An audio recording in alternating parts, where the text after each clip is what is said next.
test. Guys, see how loudly I can talk. Hi, hello, welcome. Smile like that. It's a regular smile. It's crystal clear, we've been figured the struggle straight along the way, but having you by my side makes everything okay. We're watching video clips of all types of laughing out loud, we really hate this crowd, and we don't know where to go, hopefully take it slow. Lots of hustler minds will reject the decline, our approach to life and that, well that's just fine. We wanna let others live because it's none of our business. We press your chest upon our mess. There's so many minds, hey, I'd like to align. See beyond this place, we want a part of this race. We do what we can, you better tough out, man.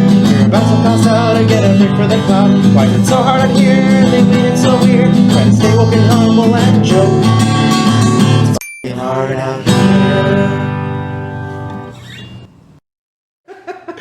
Hey guys, welcome back to another episode of It's F***ing Hard Out Here. I'm Joel Morales. I'm Karina. And today we have a special guest with us, Kai Stransky, wellness entrepreneur and cybersecurity expert. Hey Kai, how's it going? Doing good. I'm really happy to be here and just start sharing more of myself with people. I was kind of actually doing that a little bit on Instagram, just a few weeks ago, and then it's hard to be consistent. It's hard out here. Yeah, even for this, I'm trying to be consistent. It's I know, I'm online already with my Instagram, my personal page, and I do enjoy posting stories. It's fun. And I'm like, why can't I make this a thing, with a brand or whatever? But then I'm like, man, I fall off so often, things happen. Life happens. Oh my gosh, we've been on sort of hiatus, right? Because a little bit. So you're our first guest back. Yeah. Whenever we had Kelly on, I was like, we're getting Kai right after that, and then it was 3-4 weeks. Yeah, it's been a while already, I think. I think it worked out because I was sick last week, so that's good. had to pull the nuke option, antibiotics for a week, Oh wow! But I've been fighting a respiratory thing since November, and so that's been really delaying my progress. Because as you guys know, I love jiu-jitsu and MMA and stuff like that, and so dealing with health issues as you're trying to come back is difficult. As you guys know, anytime away from the mat, it's still different. Even if you know a little bit, you've been there before. It's it just takes a little bit to get back into the groove. Sure, yeah, absolutely. I think Curtis just recently posted a video on Instagram talking about that. Yep.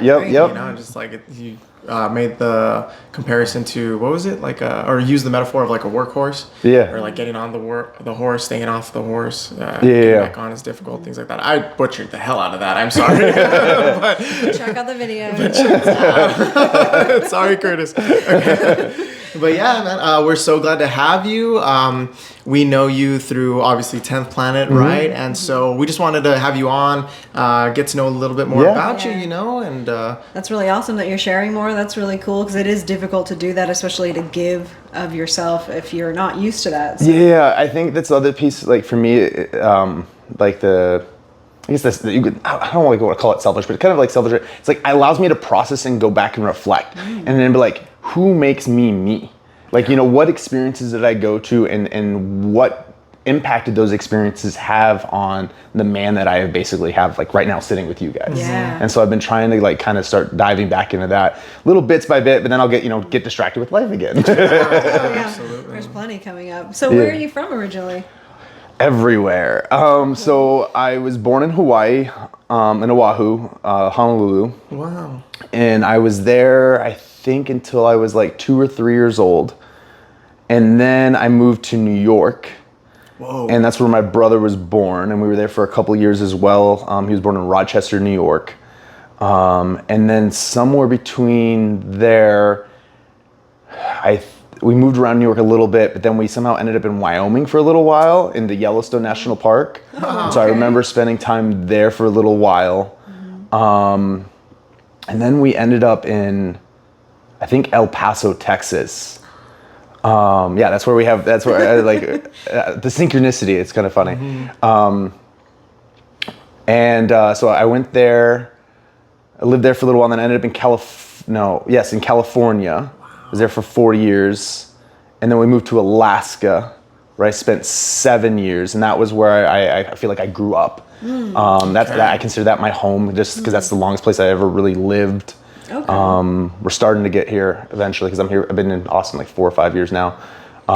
but that was kind of the longest place. And also like I grew up there from 4th grade to sophomore in high school. So like before that I had traveled a bunch as a kid, but I remember a lot of it.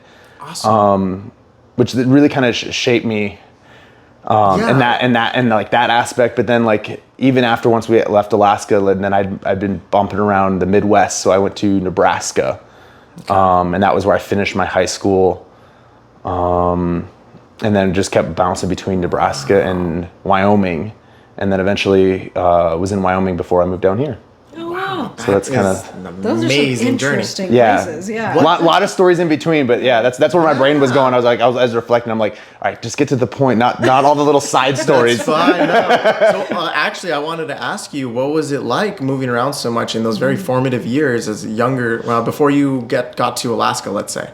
What was that like? Can you recall anything? Yeah, like it was hard in the aspect of like socialization, because I remember that like I just never really fit in with anywhere because I was constantly moving, and so then like trying to like understand all the different cues and everything, like because some of these kids had grown up together or like in this like like especially in those early years, like some. I don't know what the stats are, but like I'm guessing most of those kids had been together since like kindergarten, and they went through first together, because like they probably lived in the same area, like, and so like I'd always just kind of pop in, so I'd always be kind of the outsider kid, and then trying to like figure out how to fit in. I always remember getting in trouble a lot. Like I remember when I was in El Paso, it's where we learned the Macarena, and I remember that's where I learned like we raised baby chicks, like hatching them, and I remember doing that stuff.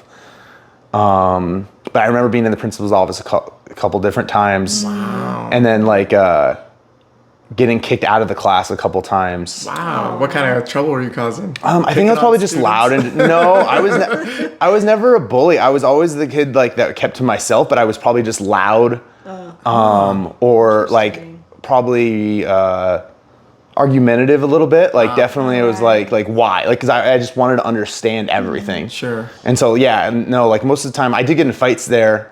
I have a remembering of that was probably one of my first fights where a kid tried to kick me, and I grabbed his foot and I threw him over a wall. Because the wall was like probably like this high, so it wasn't very tall. But he tried to kick me and I ended up grabbing his foot, but the wall he fell down was like 6 feet deep.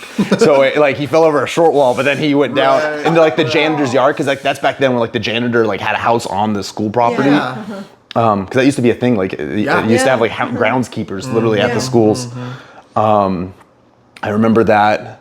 Wow, what schools did you go to in El Paso? I can't remember the name. I wish I could remember. I remember getting my fingers slammed in the door in the minivan there. Oh, God. And then the sand, like playing with the dirt, like because we'd go out and play in the playground, and there was lots of dirt, and I remember like just playing with dirt and then like running around, like playing with the rocks, and then like running around and stuff like that. That's funny. Because it was so hot. I can't believe that they let us play out on the playground sometimes, and like I've wondered about that too. Because like I'm like, how hot was it when we were playing outside? Because it was like very, very bright. I remember being very bright and lots of dirt. We would go onto the blacktop. I don't know if that's common. Yeah. We would go onto like the because you used to play like courts. the four square, like that was big. Yeah. But they had everything. Yeah, they had everything painted on there, like the four square, basketball. Yes. Like they even had soccer. Like borders, I guess. I think it really shows how like resilient we must have been. Like, cause if you think of how hot it is, and then you're on the blacktop, which we know as adults we're like flipping roasting. So I'm like, as a kid, I'm like, wow. Why did they do that? Why do they do that? That is such an interesting design. I create hate a that. flat surface, I guess. I don't know. It's all Nike's fault, I'm sure. I don't know. Guy gets it. Oh dang. Nike's just a terrible corporation. Let's see. I drowned at one point. In Hawaii, because my dad was out surfing or something like that. So that was not in El Paso, but obviously, so all this stuff happened before my 4th grade though. Yeah. Like I had my feet, both my feet were, like I have to ask my mom again about this, but like I must have had like my feet were curved, and so they broke my legs. And I remember being in 2 casts because I have a picture of my dad doing like some marathon run, and me in like these casts and him like pushing me in a stroller. And so that also happened in my youth, where I had to like have my feet broken at a very early age, or my legs or something, to get them like straightened better. Wow. And that's a lot to go through as a child. let's see, and then Well, I mean, my trauma was also like, if I'll even open up like that, like some traumatic events of my life happened all before my like 4th grade. Yeah. Wow, really young. And so, yeah, I was super young when things happened, and I'm still unpacking that of like, how did that affect me fully? Yeah, absolutely. I mean, there's stuff like I don't even tell my family about. Like, Yeah. no one knows, because I'll share this. It was a family member that was involved, and so they don't know who that is, or they don't know anything. And so because I've never opened up to them about all of that shit. And so like now I've like aged, like you look back and you're like, okay, this is why why certain things are how, like I have to work through these different stuff, blah blah blah. But it's interesting looking back of like, okay, like now I ask like what impact am I not seeing? What angles am I not like thinking about? And then sometimes obviously like you don't want to overthink things, which is also interesting about because like as you go back and reflect memories, even you're like, you forget things. Whether like they're good memories or bad memories, like your brain starts playing different tricks on it. It changes it. I remember Creates memories too. Sometimes. Oh yeah, I remember. Awesome. Yeah, I definitely, because I think I started lying a lot. I think was a big thing. I mean, I stopped by 4th grade, but I remember being like a really young kid and lying a bunch. Wow. Oh, and being a door-to-door salesman. I used to take the number by paintings, and I would try to go sell them like door to like. Because I think they were like. One of my family members decided to take it, and then like I'd set a timer on the microwave, and they're like, "Come back in 5 minutes," because they didn't think a kid would remember. But I'm like, "Nope," I put it in the microwave, and I like come, and so like I was probably selling it for like $1 or $5, something like not very much. But I was hustling. But that was all before I was in like 4th grade. So I was doing a lot of like I was always kind of like business minded, I guess, at a very early age. That's very interesting. Entrepreneurship started early. Later on in your teen years, like, did you start having dreams and aspirations of any kind? Yeah. So during like my teen years or like my growing up years was in Alaska, which was like my 4th grade and my sophomore year. I played basketball. I played hockey. I lived 30 minutes out from the school, so I lived in a national park called Denali National Park, where there wasn't really a lot of kids. So it was pretty much like my backyard. Literally, there was a big but it was a large hill, and then it would drop off into the creek, and then there would be another mountain. So like I'd have a wolf pack on that mountain over there. We'd have like the bears and wolves and all these willow and stuff, and like this is just like just outside my house. And so that's what I would go play in. So like I would like eventually my mom got me a dog, and that helped a little bit. Okay. But that's where we'd go play. We would just go run around and like hopefully be loud enough to scare off most of the animals. Like you could smell them sometimes, because bears are stinky. Yeah. So like you could smell them sometimes when they. I did not know that. So when they come in, yeah. So like that was fun. I got charged by a moose probably 12, 13 times. So I learned how to like dive under picnic tables and like zigzag and like, because like they don't like if you you don't want to run a straight line with the moose. You want to like try to like deviate, because like they're tall in their legs, and so like when you cut corners, you're generally a little bit more agile at cutting corners than they are.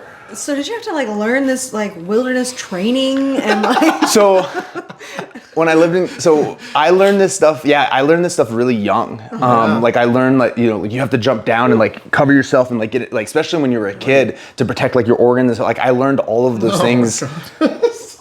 Like in such very detail too. It's like you're protecting your vital organs. Yeah. Like I learned a lot of different stuff in Alaska. Like my parents got divorced there, but before my dad left, he also trained me on like a lot of survival things. So like I knew how to build like lean-tos and traps. I learned how to start like tracking animals, and like I learned all the different like vegetations. Like so like I knew what like berries I could eat and what leaves and different stuff. So like in Alaska, there's lots of different berries, and so like you can pretty much go out and like as a kid and then like live out inside for a little like, because you got like rose hips, crowberries, and you got blueberries, which were most of the ones, and then you have some raspberries.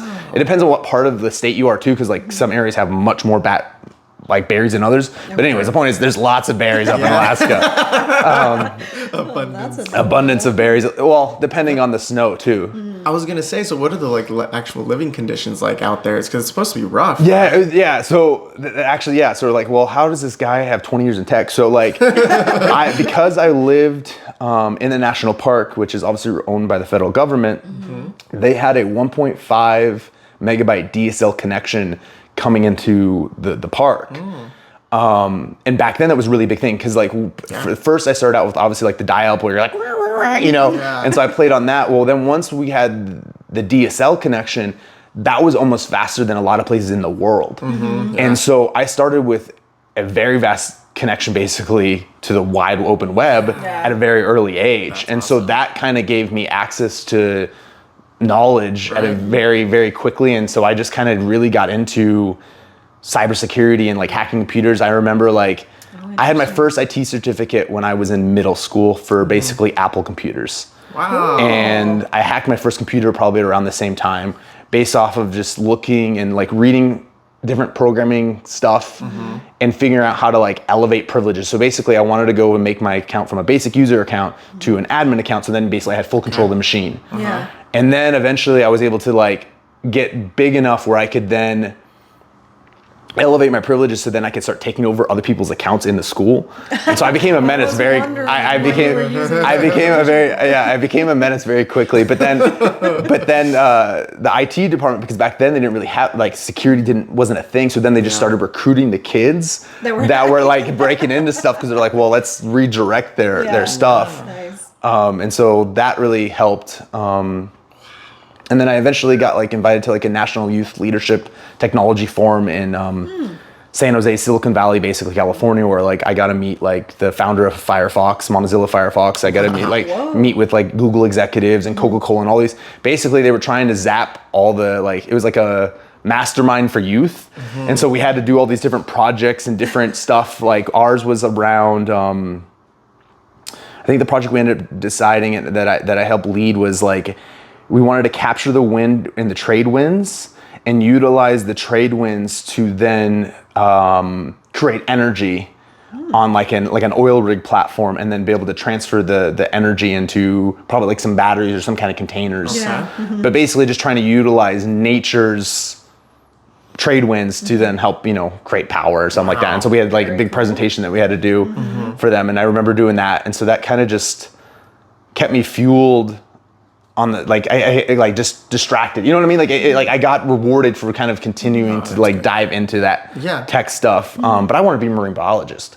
Okay. Because so like on the other aspect of it, where's the nature side come from? So like on the nature side, it's like I spent a lot of time outdoors. I went sledding. Like I didn't have a lot of kids, and so like it was like I didn't learn a lot of like social things and stuff because it's like I spent most of my time when I wasn't in school outside playing or hanging out and learning how to take care of sled dogs because Denali National Park is one of the only national parks that has a sled dog team. They have about, or at least back then they had about 50 dogs. And so then I would learn how to like take care of dogs, train dogs, how to like, you know, run them on a sled, take care of puppies and all sorts of stuff. So like they didn't have a choice because like my mom worked there and she was the chief of interpretation. And so I was like, you know, I was my mom's son. And so then I kind of like, you know, just harassed them. I'm like, all right, you guys gotta, you know, hang out with me.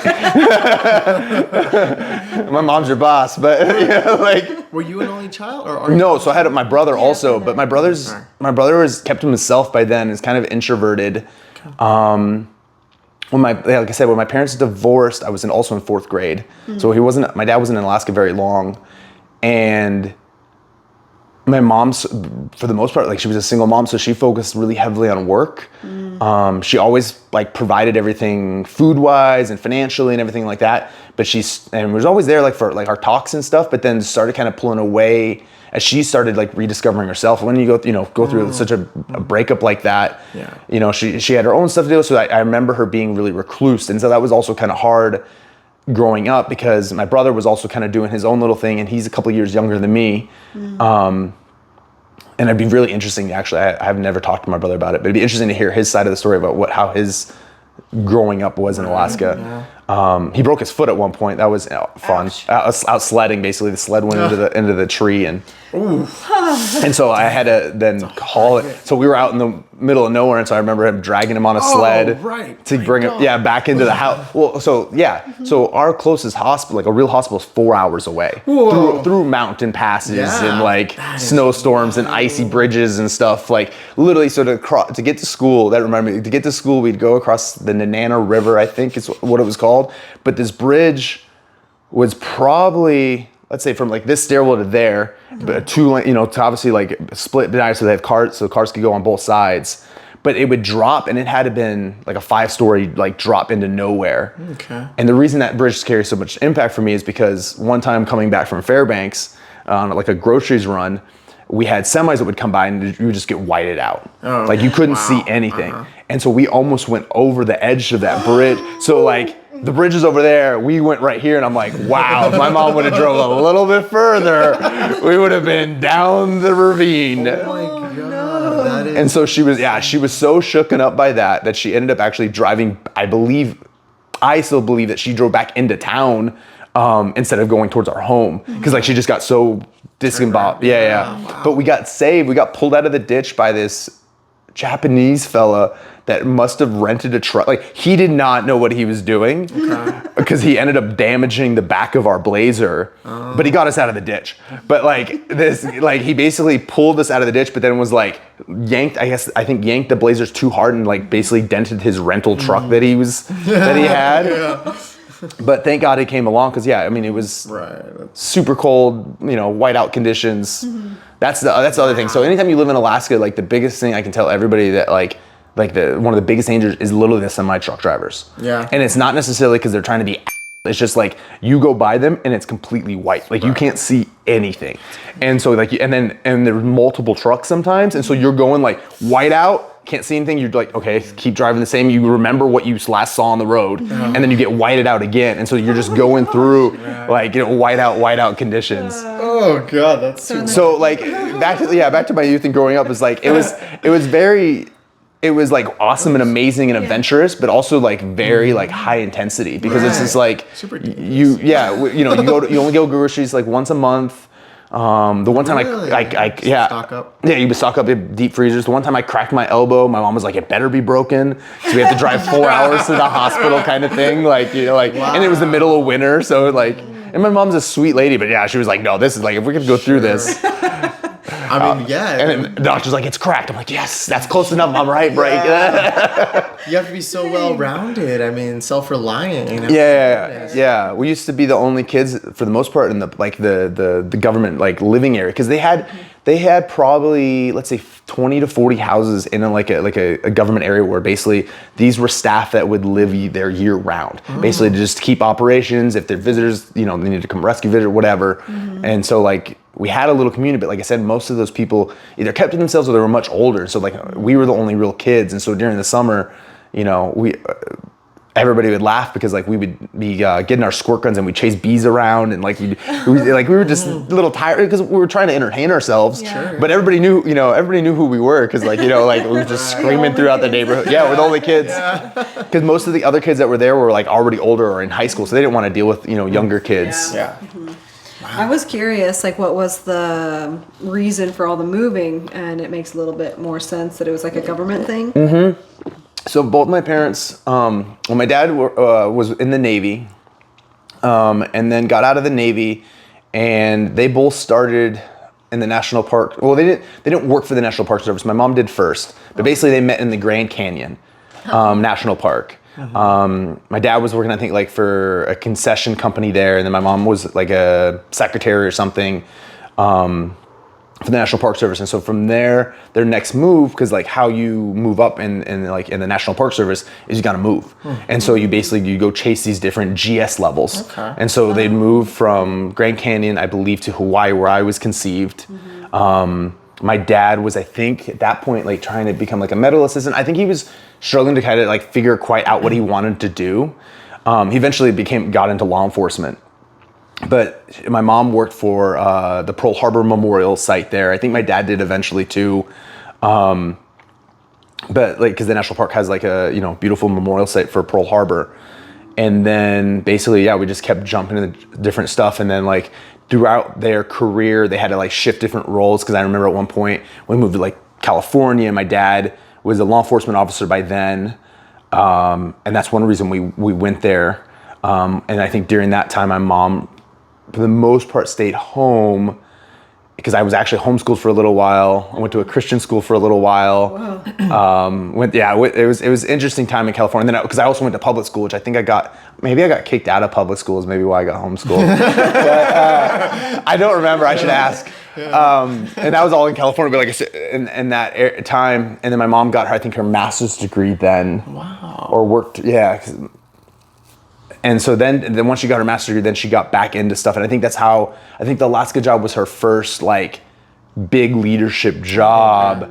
Because she'd been in the Park Service, but then she went back to school and was homeschooling for a while. And so I think that was because she became the chief of interpretation, and that role, she helped design the brand new visitor center that's there, the new video, basically all the presentations or public facing stuff for the visitors. My mom kind of had a hand in, or worked with basically, lots of different people or vendors to basically create this experience for the people that would come visit the park. Yeah. And then she managed seasonal rangers that would come and run little trails or like interpretations and stuff.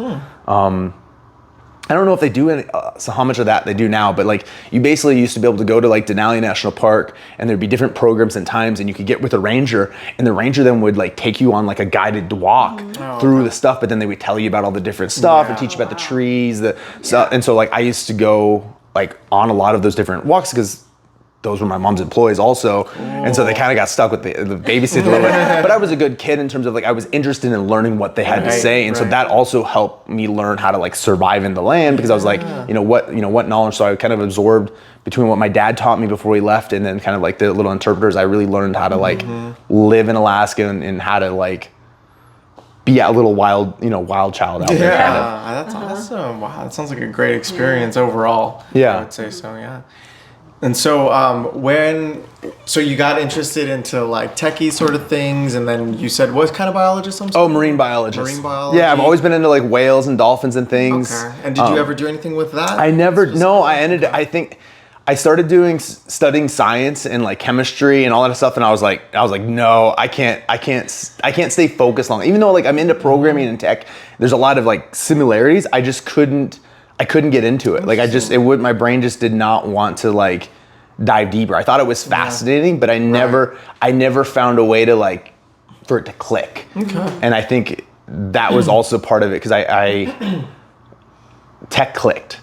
It was just always easy for me. Like one of the like gifts I have of from the tech aspect is like I can look at an application or a system and I can understand the foundations of it. And so what that allows me to do is like I can go in, look at something, figure out kind of how it works, and then resolve a problem if somebody's having, or like help walk someone through a task that they're trying to complete with an application. Like, because sometimes like people look at an application and like it just doesn't make sense to them. And so then like, they'd put in a help desk ticket. So then I'd come and I've never seen this app before. I'd have to figure out real fast, learn how this app works, and then teach the person basically what I figured out in a timely manner. Right, yeah. And so, but like that skill just has continued. I think the coolest. So I used to work for like in Wyoming. I worked for like Homeland Security, Department of Criminal Investigation, Department of Health, Department of Corrections. Those were like the kind of the big ones. Yeah, those are huge. So basically, like I was a lot of supporting role for like law enforcement, backgrounds for the state of Wyoming, because how the state of Wyoming operates is very small, and meaning that a lot of the stuff would get funneled down into Cheyenne, where the capital was, because the counties and the outlying cities, because they're small and not very populated, didn't have the funding to process or deal with extreme emergencies or like extreme crimes or whatever else. And so then I would support these different agencies in basically with technology so they could achieve their objectives basically. And so like the coolest thing I ever got to fix was this like radiation detection equipment that you could like fly up with in a helicopter, and it would track the radiation cloud. Oh wow. And so Homeland Security had this like device, and they couldn't figure out how to pair the laptop to this device, and they couldn't get it to communicate. And so the vendor and I basically like sat down and I like looking at it and playing with it, and I'm like, I can figure this out. Like I'll get this to work.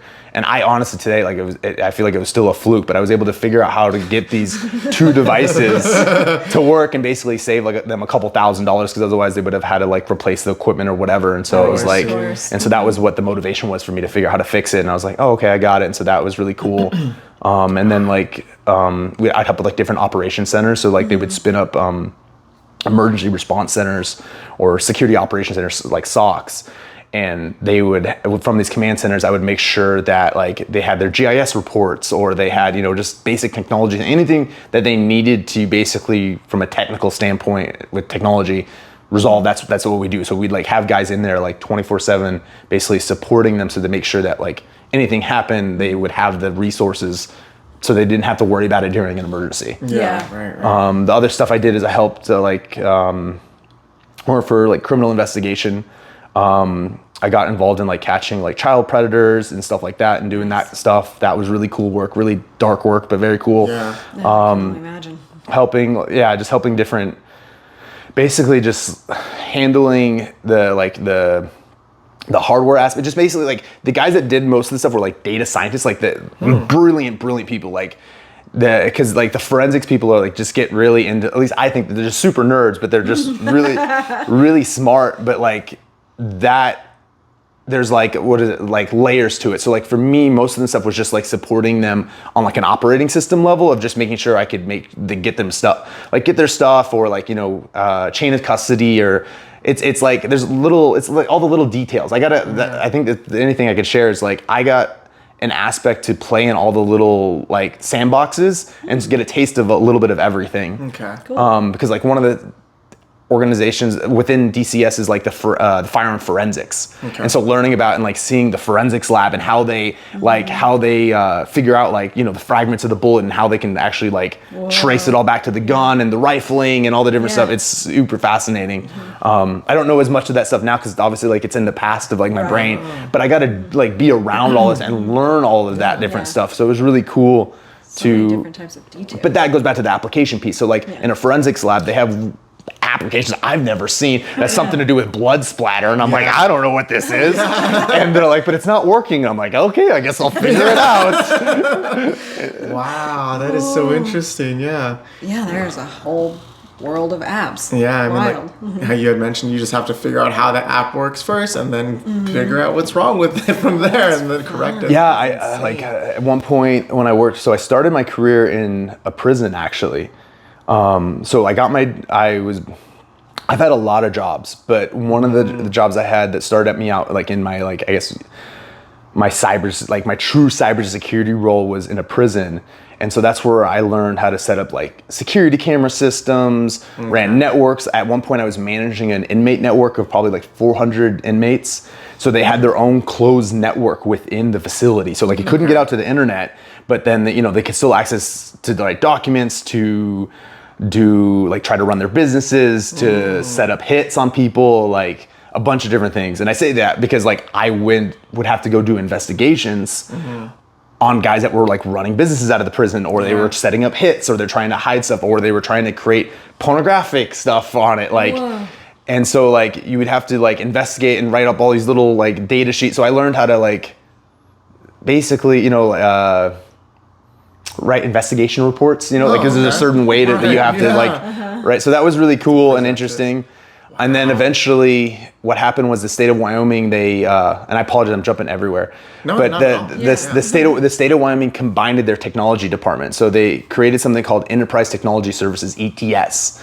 And so at that point, I stopped just supporting the prison system. I had to start supporting family services. I had to start supporting probation offices. I had to start supporting Department of Health. I had to support geology services, the water department. So like the guys that like would basically, their whole focus for the state was like surveying land and different things, but also like the natural resources. So like they would measure the water levels and but a lot of those guys, like they had some knowledge, but like they didn't have a tech background. Right. So literally like the reason I give credit to like why I am so successful in technology and have so much knowledge is because I had to work on so many different systems and things for so many different people because Right. it's so many different demands. Yeah. And so like constantly having to have that ever evolving tech knowledge basically Yeah. and trying to figure out like I was talking to you guys earlier before we started, like where's the foundation? Like where can I take the foundational pieces of this and what can I plug into the different things for stuff that like I've never seen, never worked on, never did. I just, and so that really helped into where I'm here now. Yeah. Like basically I didn't start getting into like the upper tech areas until I moved here to Austin, basically, because out there like it was mostly just government work, and so you don't get paid very well working for the government. And so then I was like, okay, I got to start making more money, and so that's part of the reason I moved to Austin. But I was doing jiu-jitsu back then also, and so I knew about 10th Planet, and so I was like, oh, I gotta move here to Austin, be 10-15 minutes from the gym. Yeah. And so that's what started my journey into jiu-jitsu in this community, was basically a tech job, and I knew about 10th Planet, and I was like, all right, it's kind of a good reason to move. Yeah. That's funny. It seems like they're such different worlds. I mean, because I was wondering, I'm like, so when did you first get an interest in martial arts training, or when did you start training and all that? When does that come into your That life? happened in Wyoming and Cheyenne. I still can't fully remember like why. Like I remember seeing the jiu-jitsu gym where it was, because it was in like these like downstairs basement area, and it was mostly a gi school. They did no gi here and there, but it was mostly a gi school. We were being taught by a brown belt, and then we had a black belt that would drop in sometimes, who was a Salo Rubio black belt. Dude was 250 black belt, like just you would know your technique worked to when you could move a 250 pound black belt. Like obviously most of the time he was letting you, but like he would only let you when it was the right technique. Right. So so I learned from like a really big heavyweight black belt at a very like beginning, and so that really I think really helped me a lot. But also rolling with a lot of smaller people, because there wasn't like too many people my size, and so that made me also be a very technical big dude, and to not move like a big guy, so to speak. So I give some credit to that, of just being able to like learn how to move. I always wanted to move like a small person, even though I was a big dude. Basically, is the short story. Sure. Okay, that's cool. Yeah, but my lineage came up with some people will notice, but like Kurt Osiander who's like an OG gi guy. He's got Flintstone feet and he's like a rock star kind of guy. Plays guitar. He's such a goof. He's a really cool guy, but he's awesome. And that was who are like kind of my blend of like my lineages was. We also learned like judo back then. Nice. So like that was most, because wrestling wasn't really it was around, but they weren't really infusing that into jiu-jitsu back then yet. It was mostly just jiu-jitsu and judo. It was a little bit just to have like takedowns from the standing. Maybe a few little like arm drags and stuff like that, but nothing. There wasn't a lot of wrestling back then. What? How old were you around this time when you started getting into that? Do you know? My Or what year 20s was? probably, like mid 20s probably. Alrighty. So when I got to when I worked for the prison, that was over in Torrington, Wyoming, which was like 2 hours away from Cheyenne, I believe. And I would commute an hour and a half from Wheatland, Wyoming, where I had my 10-acre ranch.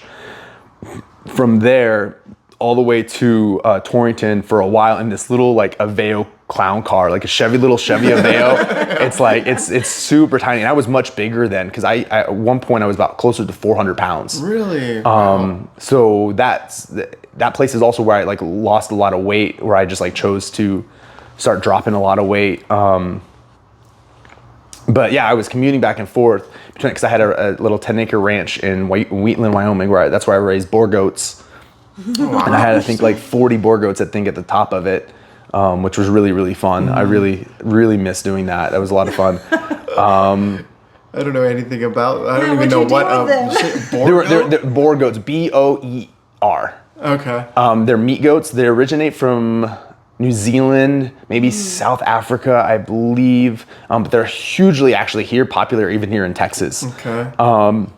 But they're meat goats because they can get up to like 300 pounds. Oh, wow. And so generally you would sell the offspring with like called Kids. Yeah. And so you would time the market with the best. This is how I did it, and it worked really well. But you would time and I think most people would do it this way. You would time the market with the sales prices because there's a place called Centennial in Fort Collins, Colorado. Okay.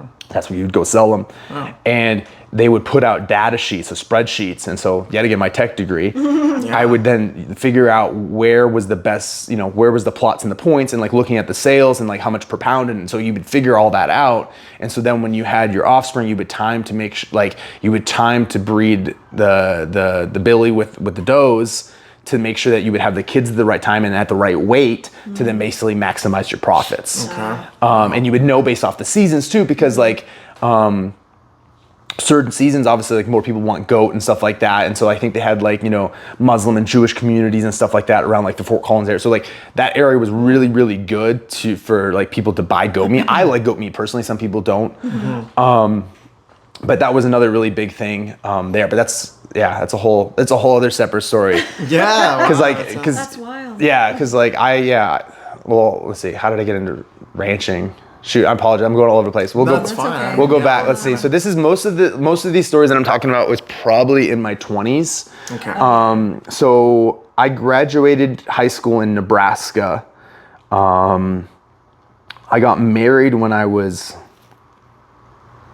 20 to my high school sweetheart. So young. Wow.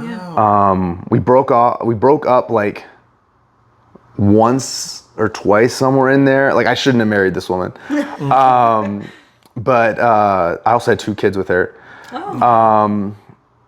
And this all happened. Yeah, this all happened before I was probably before I was 26. Wow. So a lot of things happened in 6 years. Yeah, absolutely. Like multiple jobs, multiple things, moving. Let's see, I'm trying to remember. So I went to Kearney, Nebraska. I played football there for a little while. I didn't like it there because I really just didn't fit in or really know anybody. Okay. And so then, I was commuting every week. So my savings, I built up a savings because I had got an internship with Embark.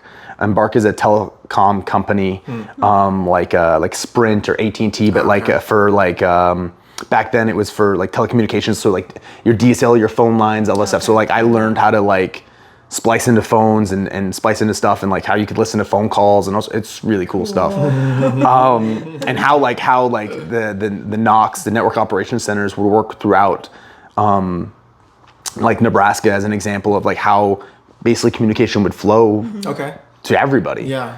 But that allowed me to then get a lot of money from that internship, but then I ended up spending all of that money to go see my girlfriend, eventually my wife at the time, in college, because she went to college in Chadron, Nebraska for a theater degree. And so then I would drive 14 hours probably. What? Oh my gosh. often? So long. Every weekend probably for Oh a my while God. sometimes. I used to carry gasoline. I used to carry gasoline in the back of my car because it was such a trek and it was cheaper to get fuel in Kearney, Nebraska than it was to like stop sometimes along the ways in the rural areas. So yeah, I would drive. But I love to drive. I also had much more energy. I mean, I have a lot of energy now still, but like I had much more energy then. And I also had like a nice Honda V6 leather interior. It was really cool. So how I got this car because in Alaska, you get these dividends. Okay. And from living there, and so my mom saved all of my dividends for me. Well, we were there for the 7 years, and so that's the car that I got because of those dividends. And so I got this really nice car. It wasn't my first car, but that was like my second car she got for me. And so she was really nice to me of getting that. That's part of the reason why I also like I'm as big as I am is because my mom didn't have a lot of food growing up. And so like she bought me all the processed shit, all the amazing food, so to speak, because she was like, she didn't have that as you. She didn't even have clothes that fit her. She didn't, like, what I mean? So like I got spoiled with a lot of materialistic things or like bad things, and some of that was really good, like some aspects of stuff, like obviously like benefit, but then like obviously the food aspect like was not. I ate too much shit, like too much junk. Absolutely. Frozen chimichangas, Quick and easy. delicious. Exactly. Addictive. Exactly.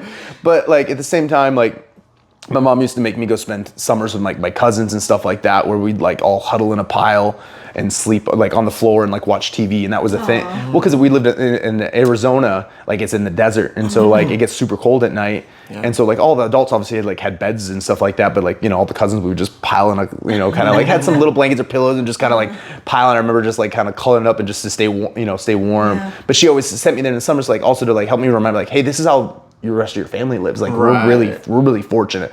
My mom has worked really hard to go from where she was to where she is now, and so it's just like she always makes sure to kind of like, it wasn't like directly but indirectly kind of remind me of like, hey, like you're kind of spoiled, buddy, like giving you some perspective. Yeah, like have some respect of how blessed you are. Sure, I apologize, I got distracted. We'll go back to Nebraska. So Nebraska, moved around there, lived in Chadron. Spent some couple years in Chadron, Nebraska, where I finished out my college, got a degree in management information systems. By then I already had 2 associate degrees, one in computer science, one in information technology. And then in my free time, I was a ranch hand on a horse ranch.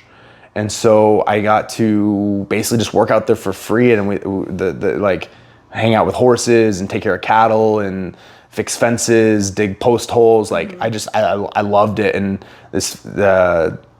my girlfriend at the time, my wife, basically, we just like go hang out at this family ranch, just because we also like we loved ranching, like we loved the lifestyle, loved the stuff. And so like we hung out with them, gave free labor, and they just taught us everything they knew and all their stuff because they'd been doing it a while. And so that's kind of that was one of the reasons why I was able to like start and have a ranch in Wheatland later on in my life, a few years later, just because I was able to do that. I even was a ranch hand actually for 1,000 head of cattle at one point. So I was a legit cowboy at one point. Cool. When I first moved into Wheatland. That job didn't last very long. The guy was not the best person or didn't manage his ranch very well. And then let's see, I worked for Dish Network for a while. So that I had, and between Embark and Dish Network, I really learned how to be a big dude on a ladder. That was really the thing, because you have to like string up wires or get in attics or crawl into basements or anything like that. So I really had to like get over a lot of like fears, or I don't know, you know what I mean? Like there was no, you didn't have it was like show up or don't, like, and I didn't have a lot of choices because I was also back then. I had my first kid. I had been like 22, really young. And so like that was also part of it, of like, I remember during this time of just working lots of hours. That was also when I worked probably 100 hours weeks. Wow, God. And that was for Dish Network, because I would travel all over the country. Not all over the country, but like all over Wyoming, the country of Wyoming. But like, I say that because like it's just hours. A lot of the time it would be driving. Like you could have like 10 tickets and like 10 customers, but then you would have to drive all over the place, and that could be ways, like, because sometimes they would like overflow, and sometimes I'd go all the way to Scotts Bluff, which was like 2-3 hours away, and so then I'd have to drive back to my house. So there's just that the hours would just stack. So it's a very spread out sort of state. Like because Wyoming's very spread out. So is like Colorado, most of right. But you could get to places like a place could be 5 miles away and it would take you 5 minutes. You know what I mean? Like here, things are 5 miles away and it takes you 20 minutes. We just arrived. Like, it took me 5 minutes. It usually takes 20. I'm like, So like I went. So I'm in 20s. So it's Chadron. Learned a bunch of ranching stuff. Eventually, married my high school sweetheart. And then we eventually got divorced a couple of years later. I think we were only married for a couple of years. Got divorced in Scottsbluff, Nebraska. So what happened was she decided that she didn't want to keep the ranch because we were about to have our second child, and she wanted to be closer to her family. I didn't really agree with that, but I also didn't want to keep commuting an hour and a half every day to my job. And so I guess we decided to move, and I bought this amazing house. And it was great. It was actually a house that like I knew in my youth, because I went to high school in Scottsbluff, Nebraska. So like I knew this house, and it was kind of cool. It looked like a little castle. It wasn't, back then it was, now it's probably worth $400,000, $500,000 house. Back then, it's like 150,000, it's nothing. Like, but it was my first house, and that was great. And I had a good job and everything like that. But I think part of like our disconnect, like what divorce was, I just worked a lot. And then when I got home, I was just so burnt out that like I didn't spend as much time with her, and also I was a young man, and like that's I was just thinking I was just thinking like look back of like as a person, you have like your career and all these different knowledge and different things, but then like you're still developing too, and sometimes they're not always developing at the same time because you have your awareness over here and you don't realize that you're lacking or missing or not understanding perspectives over here. Because I think at the type before I got divorced, I was running my own tech company. I was working a sales job at Staples, and I was also working for the state of Wyoming in that prison, supporting all those different agencies, all at the same time. For like my tech company, it was just basically like a small like help desk tech company. So like I was supporting like volunteer fire departments, wealthy clients, churches. I had probably 10 clients at most, maybe, but it kept me busy enough, and I was trying to grow out something of my own. Like that was one of my first companies, and I started just because like I must have realized at a certain point that like I had to build something that was mine, because I was like I pour all this time and energy into this people, and I'm not really building anything back. Like money's great, but it's not creating long like legacy or like longevity or like there's it's like and this is my viewpoint of like if you can build something, it allows you to like not only maybe hopefully like level up your next generation of like if you have offspring or anything but it's also like it allows you to have something that's yours, and so like that's I think that's one piece of why I'm an entrepreneur and why I even started Big Wave again, is like I got tired of working in the grind. I think when I started Big Wave, I was working 7 days a week, at least I was probably close to 10, 12-hour days, working for a Fortune 250. So like I was making good money, but like I was getting burnt out. I was at the top of my career field. Like I was leading a team in vulnerability management. And that was awesome. Like I was like, sweet, like I made it to the top. Like I was like, I'm leading a team. I'm doing the thing that I've like, wanted to do for a while, but at the highest level, like in terms of like corporate capitalism, highest level capitalism for my role of what I wanted to do. And they were about to transform me into a red team guy, which was basically they were going to pour into me more offensive hacking skills, so I could become more of basically a threat, but in a good way, basically a threat to basically perceive other threats. So like in cybersecurity, you train like a bad guy so that you can understand how they potentially would then act as a bad guy. And so like strategy, so like coming up like in cybersecurity, like I learned how to pick locks, I learned how to basically break in there, I learned how to social engineer people, I learned how to like. Okay, I have to ask. I'm sorry. I've been wondering this whole time. Has the CIA ever reached out to you? I knew it. I knew it. Not the CIA. I have had the NSA reach out to me before. In my younger years, I did do some cool stuff when I worked for the government in the state of Wyoming. Because it was the state of Wyoming, like we got involved in different like federal stuff, which was kind of cool. But I'll leave it at that. Yeah. Okay. That's awesome. That's all I wanted to know. But yeah, but also like I just had an interest in stuff, and I also had a really good people around me when I came up in the security role, and just people that believed in me to give me the opportunities. Because when I first started out, the state of Wyoming didn't really have a security team. When we first built it, there was 3 of us basically. There was like 1, then there was 2, then there was 3, and I was the 3rd person on the team. And eventually we had it built out to I think 4 guys before I left. And so I started the first vulnerability management program for the state of Wyoming, basically meaning that I was the first person to I wouldn't say the first, but basically one that actually built the program at least. But I was basically designing a program that we would scan all the different devices, look for their vulnerabilities, basically look for their weaknesses, look for their holes, create a report, and then provide that to other technical experts and say, hey, we need to resolve these issues, these holes, because it creates weaknesses for people to exploit. Wicked. and so I launched that program in Wyoming, and I don't know where it's at now. I know that they're trying to get funding to actually expand their team out to like 50 people now, Wow. which is awesome. I mean, but for one state, that'd be great. well, yeah, and Wyoming's small. Like, you know, I think Wyoming has like 500,000 people. I think most, which is tiny compared to, you know, Yeah. here as an example, an entire state. You know, like. Yeah, it's pretty wild. I've only been upstate like once before, and I was like, oh my god, it's so small.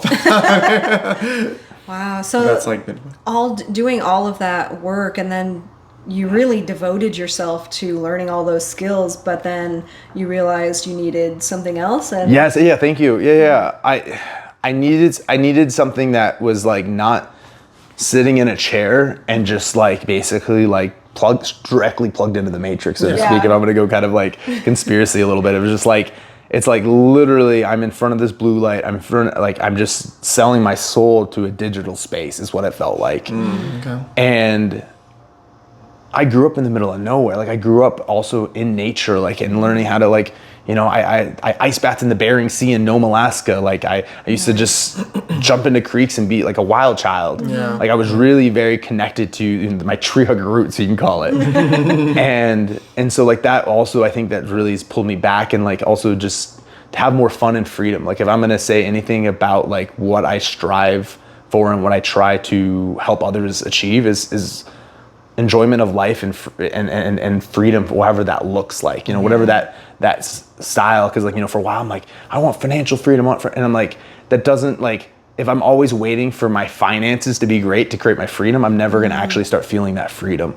And so like that was another big shift of stuff of just like, okay, what is going to help me craft the life that I want, and what is something that I can learn that I can benefit and share with others to basically also like ease their pain and stress, which is, that's one of our big slogan for Big Wave. That's also why Big Wave Industries is called, you know, where nature meets tech, because it really is this infusion of Kelly and I's love of nature and my passion for technology, and how I've been able to utilize this understanding of technology over and over and over again, because I'm very good at analyzing data, understanding all this different stuff and how it correlates and how they work together. And so like now, for like our stuff with like the nervous system based approaches to like ice bath and cold, like we're really on this like cutting edge of stuff where like, yeah, we have science papers and research stuff, but then we have like actual, like we've plunged hundreds of people, and we've actually seen how they've reacted, how they've gone through, how we can set up different intentions, how we can improve it, how we can calm the heart rate, how we can do it. And now with the more breath work stuff coming out and more nervous system things. And so like there's all this new stuff, but we're able to then take something like cold water and we're able to take your nervous system and your experiences and all your stuff and kind of meld them in together. And so that's where kind of like the nature meets tech kind of aspect of stuff is. I'm a very strong believer of, I want to work with technology. I don't want technology to work on us, so to speak. Like I'm not a, like, you know, plug in a VR suit and you're just, you know, you're in another reality. And I have nothing wrong with that, but I want to be able to figure out ways for technology then to benefit you in presence, being here in the moment versus using it as always an escape. Not that there's anything wrong with using technology to escape. It just, I don't believe that should be a consistency, because like anything I think can lead to bad habits. And I think that we're still got our primal selves or our root selves to like connect to nature. Like we need to have our feet in the grass. We need to go touch water. And there's, you know, and so I've honestly, that's part of my fast forward of like, where's Kai going? It's like, that's kind of been my evolution of like really studying about and coming back to like understanding like all these amazing benefits of nature, of water, of our bodies and all this different stuff, and just things that like I wish people would have either told me or helped me understood later. And so now I'm just like, okay, how can I improve my own life, but also how can I improve others by helping people gain these little mini understandings that sometimes are simple. Like who would have thought if like we breathe in through our nose and we do a slow out breath, it calms and relaxes. Like, wow, like it's super basic stuff, but that little things, and if you create that pattern, can make a huge shift in your relationships, how you show up for yourself, how you show up for your friends, how you show up for your family, your kids, all of that stuff, just by changing how you breathe. And so like that's another reason I've been very passionate about all this stuff is like there's all these amazing technologies, but I believe that some of our society it's pulling us away from us. Yeah. You know, because when you're stuck in the screen, you're not focused on how you're breathing. You don't really, like, you don't care breathe out your nose or mouth. Like, you're just so hyper focused on whatever's on your screen. Right. Yeah, absolutely. And so that starts disconnecting you from your body. And so I apologize, I'm segueing again, but like, No, I like It's- this is great. it's the issue of like, so when you're on your phone, you're thinking a lot of cerebral. You're up here in your Yes. brain. You're going through there. Well, that's disconnecting from the physical body that you're sitting in. And so when you're conscious of how you're breathing, when you're conscious of how your body feels, and sometimes it may not feel good. Maybe it has aches, maybe it has pains, but then it's like, then asking why, communicating back instead of continuing to David Goggins it, I like to say, mind over matter. Like, I think that has its place. I think it's wonderful. I think it's amazing. Yeah. You know, like I know how to utilize it. I've done it. Like, it's like, I know how capable I am of overriding my body's responses Yeah. with my mind. Yeah. And I think it's incredible. But guess what? That's not synchronicity. That's not harmony. And my philosophy or my belief is that I want our heart, our breath, our body to move as one.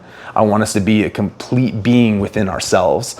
And I believe that technology oftentimes is pulling us away from that because it's focusing us up here just in our brains and up in our thoughts, and we're neglecting the body that is here before us, that loves the breeze going across it, loves having, like, it's like, you're like, yeah, it's goofy and weird, and we grow up and we're like, yeah, it's like why do I like, having my feet in the sand, you know what I mean? Like, it's so silly as that, like, but to our cerebral brain, you're like, it's like, why, like, you know what I mean? Like, you're like, why do I need to do that? But like, it may not be necessarily directly for you, so to speak. It may be just for your body. Like, you're all one thing, but like our physical body may have a little bit different needs than what we're trying to drive with our brain all the time. Absolutely. Yeah, that makes And so learning how to communicate and understanding, and then that's how, in my opinion, that's how you truly understand who you are. That's how you become present of like, I'm truly connecting with myself.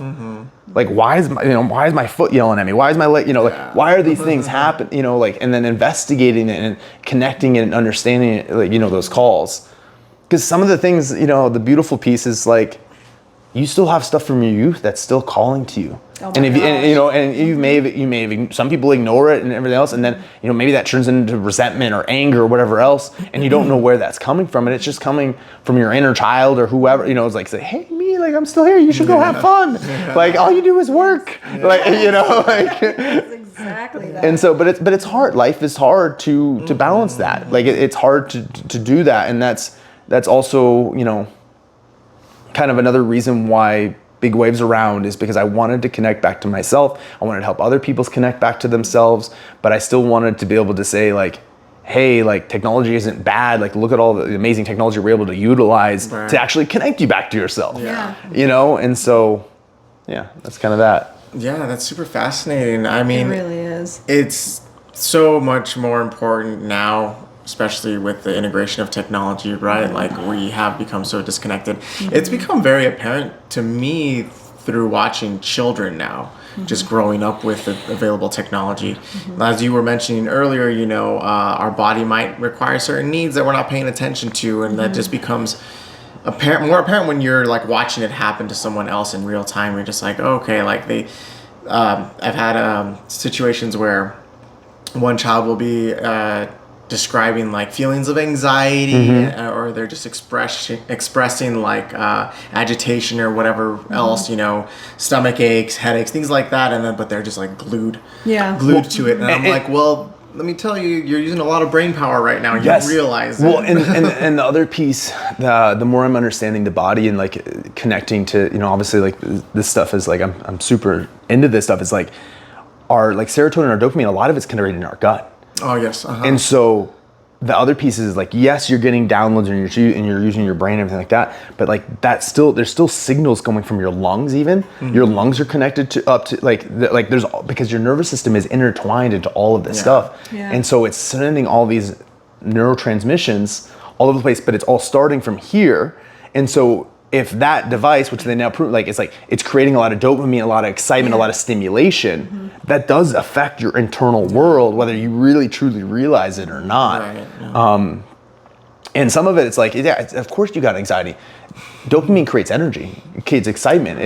So it's like, but you're just sitting here. Right. Like your body, now this is what's crazy. So Kelly loves reminding me of this all the time.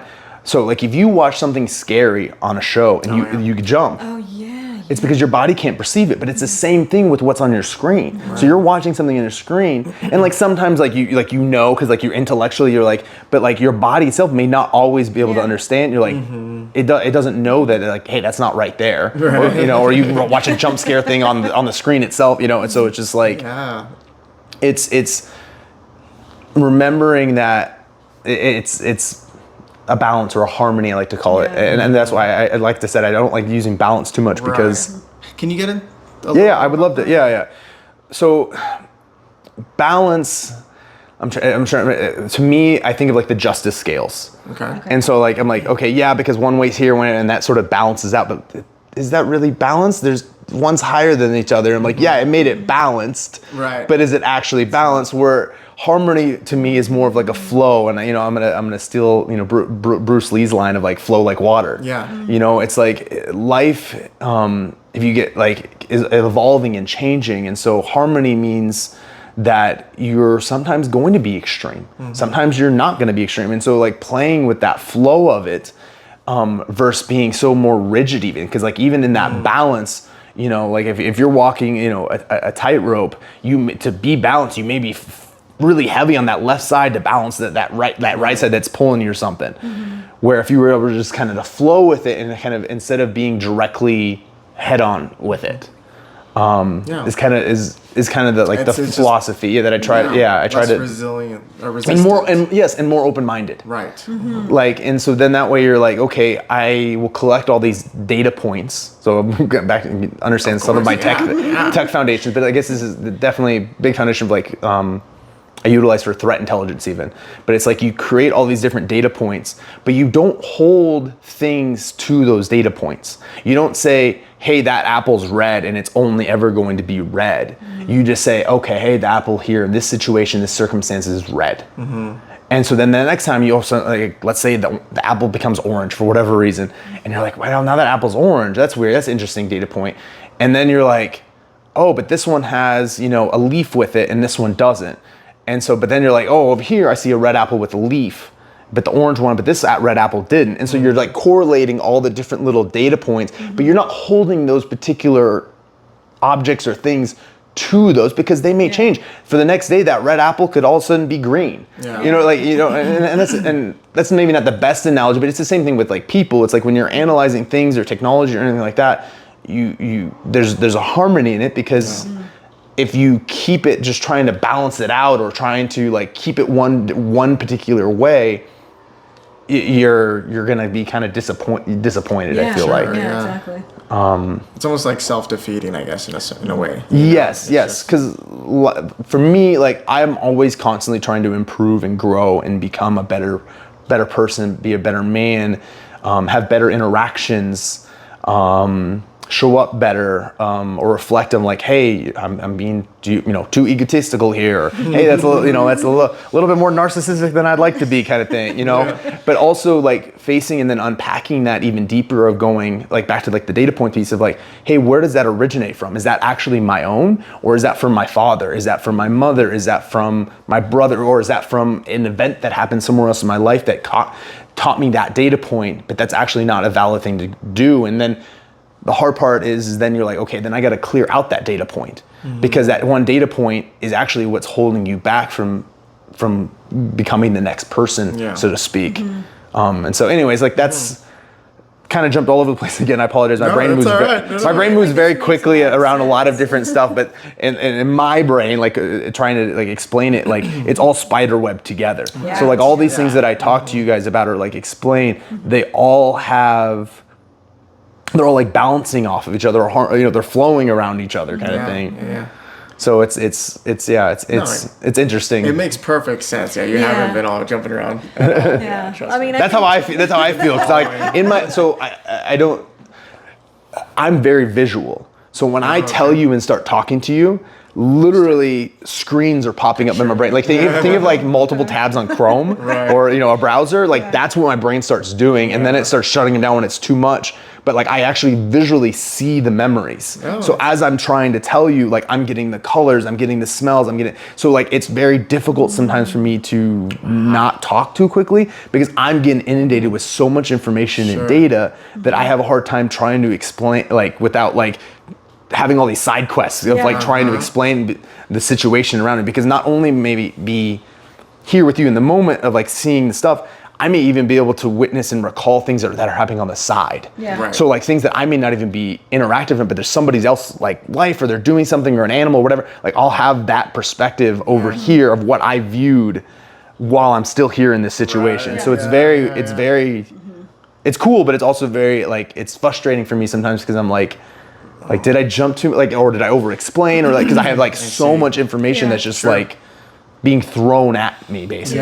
And then you're taking all of that and trying to follow it Yes, out. and I'm trying to, I'm trying to articulate it. I think you do very well, though. I'm considering now having had you explain that, you seem to stay on focus very well. I try. Well, that's also thanks to I have a friend that I've known for like 15 years, since high school in Nebraska, and he used to talk to me, like he talks a lot, but he used to talk to me so much that my brain would hurt. Like we would have such conversations, such intellectual conversations, like it would be just like, my brain would literally just get, I don't know how to describe it. Like you would get like I had to like, I'm like, dude, we gotta stop. Like my brain literally hurts. It's been 3 days now.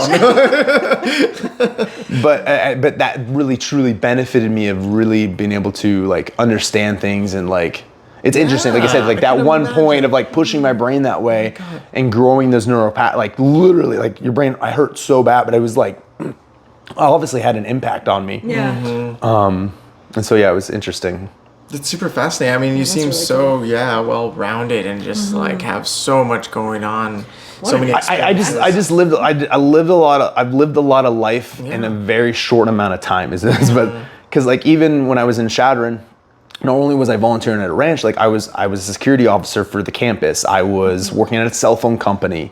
I worked for a call center where I sold encryption software to like HBO and like naval warfare places in Maine and all the, like WinZip. I don't know if you guys have ever heard of that, but it's like, it's like an old encryption software. Like, so like that, I've always been around all these different like sales and technology and business and different stuff, but I've always worked 2 to 3, like I've worked very, very hard, and it's kind of what we mentioned earlier of like, I'm in definitely my burnout phase. Like I hit goals that I thought would get me to where I wanted to be, that I had maybe when I was 15, and I'm like, oh hey, if I make X amount of money by 30, I'm like, I would have made it. Well, the economy has changed, the things, the numbers that I had, I didn't realize weren't going to be valid 15 years later. So like things that I have been because I've been very good about in my life of building things around me or on me that if I just keep on the path, I will achieve them. It may take longer than others. It might run into hiccups and everything else, and obviously it gets harder as I age. But like that is also. Oh, and I apologize. I lost my train of thought.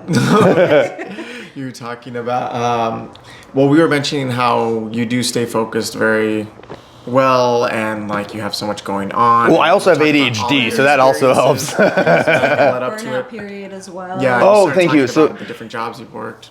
But so like that's the other piece is like, because I've worked so many jobs and so many things and I've lived so much life, I'm struggling now to get myself out of this burnout period of continuing to go and to show up more and like do all these different things, because also, like demands have changed and stuff like that. And I also, I don't have my body's almost failing me too. Like, and like, it's not able to go as much. It's not able to go as hard. And so like, that's also a new thing too, is like, cause I'm in my 30s now, but as I'm like transitioning, older, it's like I'm having to adjust, and like I see some things, but I'm also like defiant a little bit as like a guy of like, because I still love martial arts, I still love jiu-jitsu, I still want to fight in the cage, like that's one of my goals. And so like I have these things that I'm trying to accomplish before I hit a certain age, and that's also been really hard, because it's like because I've done things. And what I mean by that is like, hey, I want a ranch someday in my life, but at the same time, like I was like, okay, can I figure out how to actually run a ranch when I'm 50? And I'm like, okay, maybe, yeah, okay. Now at this point, I could probably say yes, I could probably figure it out. But at the same time, it's like I wanted to enjoy those things while I was young. And some of those experiences I haven't been able to achieve yet. And so like that's also like a pull of the burnout of like you're having to like grieve things that you weren't able to accomplish and process that, while at the same time you're like, okay, I got to keep showing up, or like, hey, there's still dreams I can still achieve, or there's still things that I can do in this human experience. And so that's kind of where I'm at right now. I always talk about like I didn't come up with this, but it really inspired me from my friend. I want to say my friend Dustin really hit this home for me. But there's like the 5 stages of consciousness basically.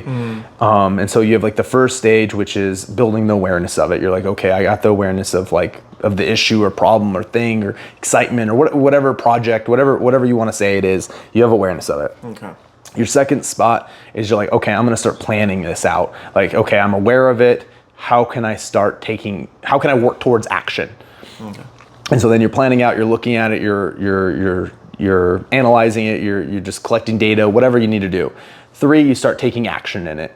You're making progress on it. You're starting to make it a little easier. 4, it's starting to become a little bit of a habit. You're starting to like integrate it into yourself. 5, it's completely integrated. It's part of you. It's your life. It's your lifestyle. It's an action or a thing that you do without really much thought, much energy. Okay. And so that's kind of how I live my life now to help me get through a lot of this burnout stuff of like, I'm trying to just kind of like, those are my 5 little steps. And then I also like talk to myself. I'm like, okay, where are you at with this? You're like, oh, hey, maybe you're in 3, 4, or like, hey, look, you were just in 1, 2.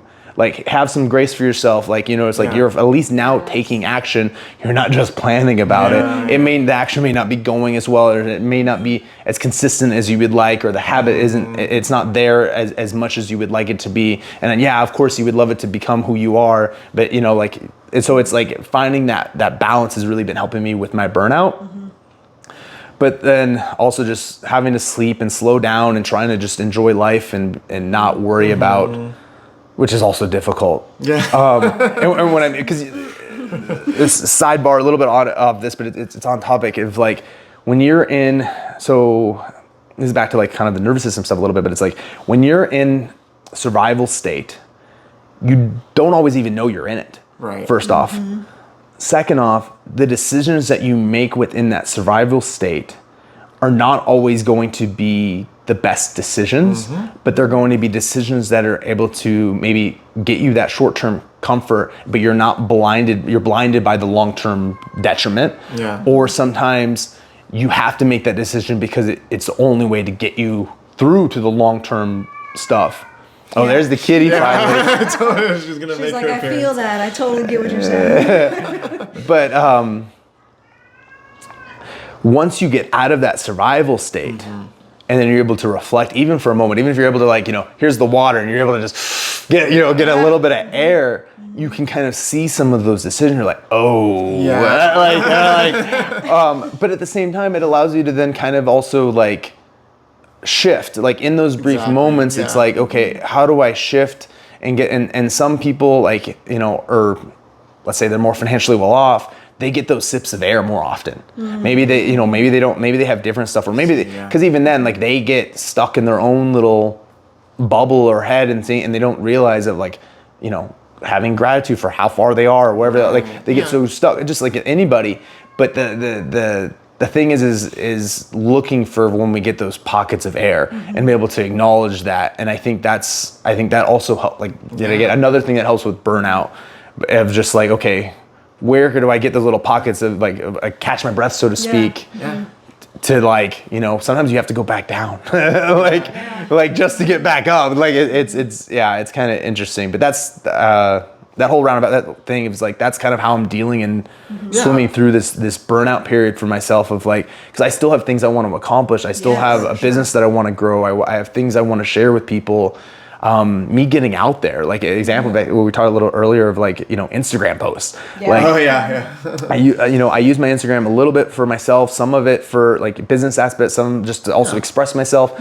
But it's like I really try to be authentically myself though. Like I do want to build a personal brand. I do want to provide value for people though. Like I want to share my story so hopefully other people can either relate to it or they can learn from it or, you know, they can improve their lives from it. And so like that's also big reason why I started Big Wave Industries and why I started something for myself is because then it's like, okay, then I'm able to actually share out my message. I'm out to, you know, expand this. And we love it. I mean, we've been a part of it. You know, we were fortunate enough to partake for when we had it in Oak Hill, time, but you know, still, a great experience, and we got to meet y'all. Yeah, well, and we're hoping in the future we're hoping to do some more things again. Like we're hoping to get like more events. We're hoping to get some maybe even a drop-in facility again. Like we're working towards back things, but it's like with anything, like I said, finding the harmony of the flow, like, and the flow is not always the direction you want to go, but like I said, sometimes you have to just take a couple steps back to go forward. Like it's a whole dance. But I feel like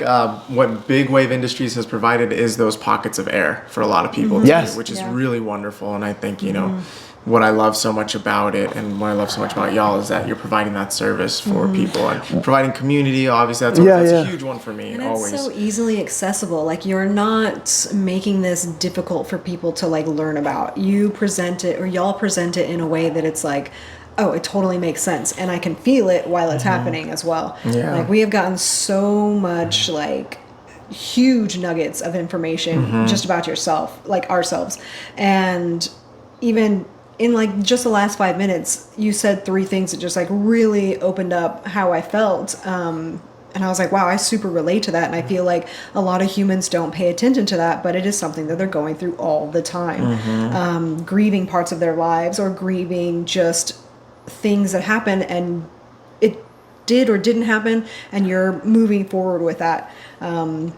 What you learned from your friend, the 5 steps, like that is a really big deal. Just identifying these things and growing through that, and then getting those pockets of air. It's like you really have to identify it. You have to see it, and it's hard. Yeah, exactly. Yeah, and I think it's great that, you know, there are people out there that are reaching out to this, like the general public, you know, to try to help out, and then in turn you're also, I'm sure, receiving a huge like return back, you know, like you're benefiting just so much. I don't, like that's the other piece is like I love helping people. You can ask any of my friends that like I love supporting them and I love helping them to sometimes my detriment. That like that's been the other piece of like I've had to grow and learn of like, and that's when you know, I had a conversation with my mom this is a while back, but she's like, yeah, I really wish I would have taught you boundaries, you know, like, and like, but not in like a bad way. It's just like, it was just like, I give so much that like, I forget that like, I have to keep some back for myself. Like I have to make sure that I have enough water in my own cup, and not to put myself in more of a deficit. And I've definitely put myself throughout my life in a deficit to help other people. Wow. And it's, you know, it's kind of a, like, it's like I wear my heart on my sleeve. Yeah. You know, and it's like, and some days I'm like, yeah, I wouldn't change it for the world. And other days I'm like, oh, fuck. Like, yeah, but I mean, that's just how it is, right? And we have to be welcoming and accepting of all of it because it is all part of this experience, you know? Just kind of like back to the Bruce Lee quote, you know, just try to flow like water, and back to your concept of harmony. Yes. You know, it's all part of the experience, and we're best just to accept it and roll with the punches. We're better off for it, and we need to help each other out. We do, you know, it's okay. We need people to talk to and relate to. That's the biggest thing that like, like creating a community, having a place that like, but also like having people, and this is the hard part of like calling each other out, but calling each other forward and not necessarily a negative way, but just like, be like, hey bro, like, yeah, it's probably not the best, or like, and like, you know, or like, it's like from my experience, like somebody said something, another really great person, I don't get to see very often, but he was like, I'm going to share stuff from my experience, and either that's going to resonate with you and you can take that, or you can put it in the fucking bucket. Oh, Kelly says that too. Yeah. But you can basically, but like, you know, just throw it away. Right. Like that's perfectly fine. Like I'm only sharing things from my perspective, my experience, things that have impacted me or stayed with me or whatever else. And I don't share these or project these because I'm trying to change you or expect you to even accept them. Like you don't even have to like them. Like, and that's perfectly okay.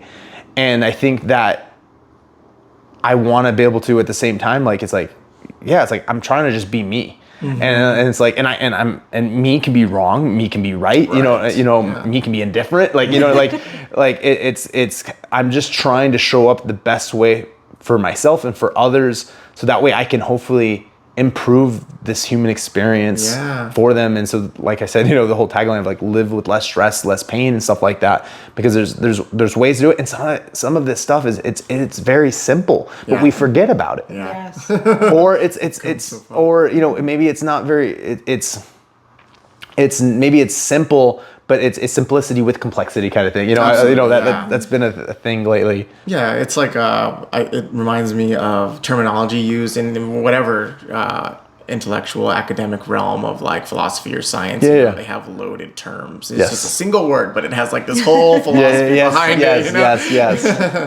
Yeah, that always kind of frustrated me about philosophy, but I mean, it's everywhere too. So, but yeah, I mean, I think we're gonna have to go ahead and close it out there. Cool. But I mean, thank you so much for coming on. We really appreciate it, and fantastic. Learning so much about you, dude, and everything that you've been through and experienced, and how you process it and feel it. We can tell that you're a very passionate individual, and just like have a wealth of knowledge and information, and compassion too. You can see it, and especially by your business that you've put out there, and just trying to reach out to people, and then help them better themselves, And, yeah, that's really cool. Yeah, it's really awesome to see and be a part of. Thank you so much, for existing. Well, and also you guys too. Like, thank you for having a platform and like that, to be able to share. I've been honestly like excited from watching all the different like episodes and stuff like that of like, listening and learning about our community and the people that we have around us, and better understanding them. Like, one of, the last things I'll kind of leave that I have is like, and this has sometimes got me in trouble a little bit, but it's like, I seek to understand others before I'm understood, because I believe the philosophy behind that is like, if I can understand you, then I can figure out how to communicate to you. I can figure out how to understand your level of maybe I can understand why you react this certain way, instead of focusing on me being me and like projecting me and like, hey, get to who I am, understand me. I try to understand, I take that first olive branch step forward. And so like I have like, the last little bit of like little cliche. So it's like I have live life, live life, seek others before you're understood. I think it's the only two I can remember off the top of my head. But I have these little like, but it's like, mantras. I have little mantras or different things that, and I've probably adjusted throughout my life. But like, I recommend that for anybody of like looking within yourself, man or woman, of just like, what's those code or ethics or morals or things like, what are those phrases that you can use to kind of ground yourself? Yeah. So it's very helpful. Yeah. It is. Well, do you want to plug any of your social media? Big Wave Kai on Instagram. Big Wave Industries is our company page. Definitely hit me up on any questions around like, recovery or weight cutting or nervous system stuff, breath optimization. And if I don't know the answer, I have a network of people. Like, one of the things that make us so unique and awesome is it's not just me and Kelly. Like, we have worked hours upon hours of just talking and meeting and hitting the ground floor to be able to surround ourselves by awesome coaches and mentors and other people that can not only help you, but also help us. And so like, anytime, there's information or things that, people are interested in, it's like, if we don't know the stuff, we will go find out, and we will then go ask some of the people, or even point you and help direct you and help say, hey, go talk to this person. And because we that's part of wellness also, is just like helping people network and finding the people that click with them. Yeah. That's awesome. That's beautiful, dude. All right, thank you so much. We had such a thank great you. time. Thank you so Appreciate much for it. coming. Thank y'all, you. like, comment, subscribe. All right, we'll see y'all later. Thanks for joining us. Bye.